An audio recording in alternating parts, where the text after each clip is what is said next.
Hi అండి, welcome back to our channel star mom blogs. ఈరోజు మన ఛానల్లో ఎప్పుడు మనము బడ్డీ కొట్టు మీదో లేదో హోటల్లో ఉండే లేదు బెంగళూరులో దొరికే చట్నీలను గురించి గొప్పగా చెప్పుకుంటూ ఉంటాము. సో అలాంటి చట్నీలు ఇడ్లీలోకి రెండు రకాలుగా బడ్డీ కొట్టు మీద అలాగే హోటల్లో చేసే స్టైల్లో ఇంట్లోనే తయారు చేసేసుకుంటే ఇడ్లీలు తినని వాళ్ళు ఇడ్లీ తింటారు, అలాగే ఇడ్లీ తినేవాళ్ళు ఇంకొక రెండు ఎక్స్ట్రా తింటారు ఈ చట్నీలు మనం ఇంట్లో తయారు చేసి పెట్టడం వల్ల.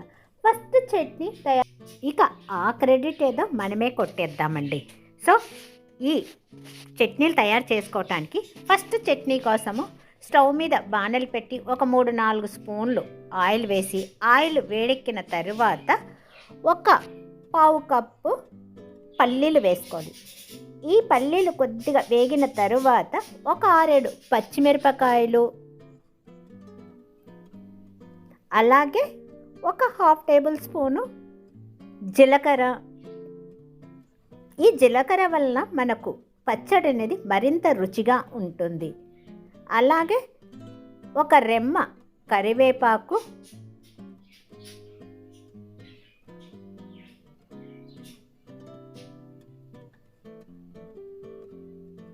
దీనికి ఒక అంగుళము అల్లము.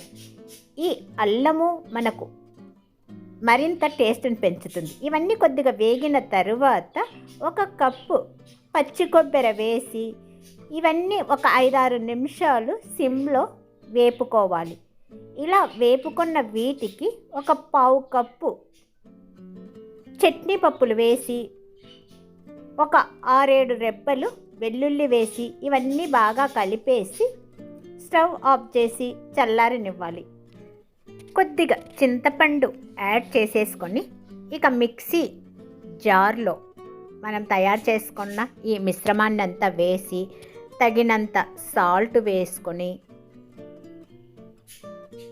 అలాగే కొద్దిగా వాటర్ వేసి ముందుగా దీనిని పేస్ట్గా తయారు చేసుకోవాలి.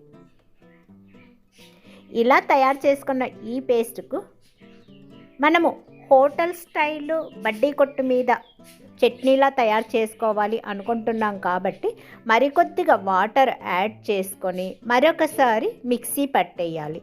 ఇలాగ తయారైన ఈ కొబ్బరి పచ్చడిని సర్వింగ్ బౌల్లోకి తీసుకొని మిక్సీ జార్లో మిగిలిన ఈ పచ్చడికి మరికొద్దిగా వాటర్ అనేది కలిపేసుకొని ఆ వాటర్ను కూడా ఈ పచ్చడిలో కలిపేసుకోవటం వలన పచ్చడి అనేది లూజ్గా తయారవుతుంది. సో ఇలా తయారైన పచ్చడికి ఇక పోపు పెట్టుకోవటానికి ఆల్రెడీ మనము యూజ్ చేసిన ఈ కడాయిలోనే ఒక 2 స్పూన్లు ఆయిల్ వేసేసి, ఆయిల్ వేడెక్కిన తరువాత ఒక 1/2 టేబుల్ స్పూను ఆవాలు, ఒక పావు టేబుల్ స్పూన్ జీలకర్ర, ఒక రెమ్మ కరివేపాకు, ఒక 2-3 ఎండుమిరపకాయలు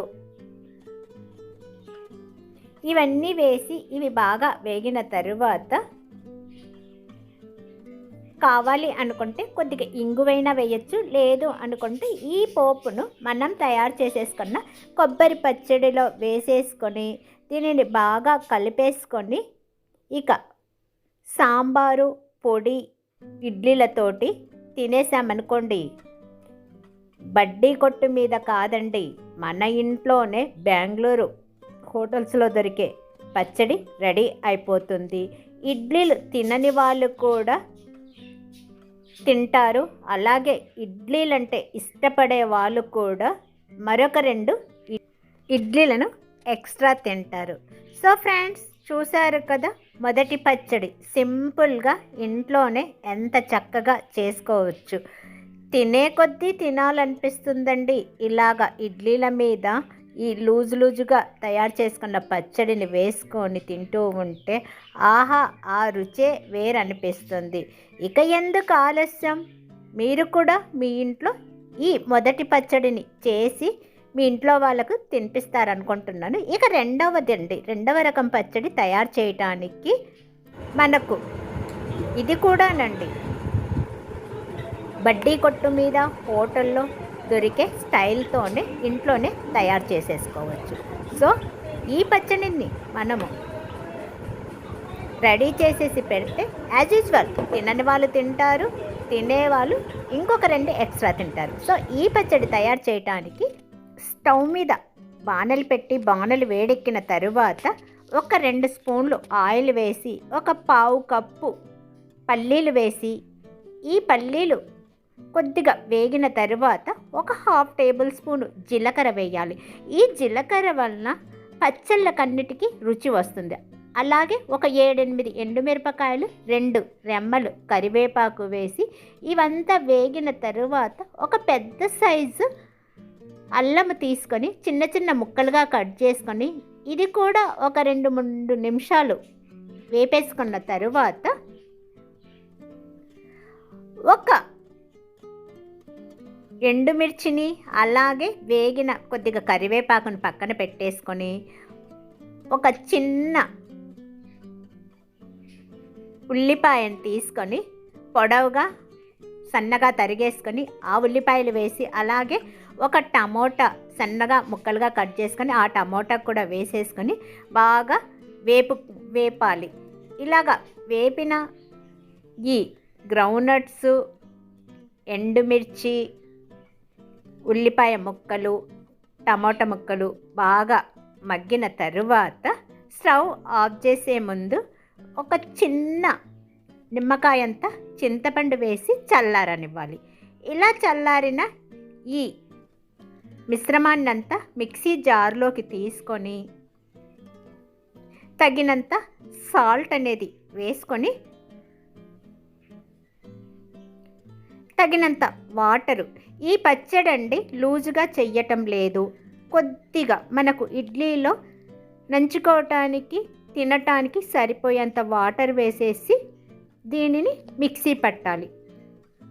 ఇలాగ తయారు చేసుకున్న ఈ పచ్చడికి ఇక పోపు పెట్టనవసరం లేదు. సర్వింగ్ బౌల్లోకి తీసేసుకున్న తరువాత ఆల్రెడీ మనము వేపేటప్పుడే ఒక ఎండుమిర్చిని అలాగే వేపిన కరివేపాకును తీసి పక్కన ఉంచుకోవటం వలన ఇవి వేసేస్తే సరిపోతుంది. సో ఇలా తయారు చేసుకున్న ఈ పచ్చడిని ఇక ఇడ్లీలో తిన్నామే అనుకోండి, ఏ బడ్డీ కొట్టు గుర్తుకు రాదు, ఏ హోటలు గుర్తుకు రాదు. సో ఇంట్లో వాళ్ళ క్రెడిట్ అంతా మనకే వస్తుంది. ఓకే ఫ్రెండ్స్, చూశారు కదా హోటల్ స్టైలు, బడ్డీ కొట్టు స్టైలు, బెంగళూరులో తిరిగే పచ్చళ్ళు ఇంట్లోనే సింపుల్గా ఎలా తయారు చేసేసుకోవచ్చు. బయటి వాళ్ళని పొగిడే మన వాళ్ళు ఈ పచ్చళ్ళతోటి మనల్నే పొగుడతారు.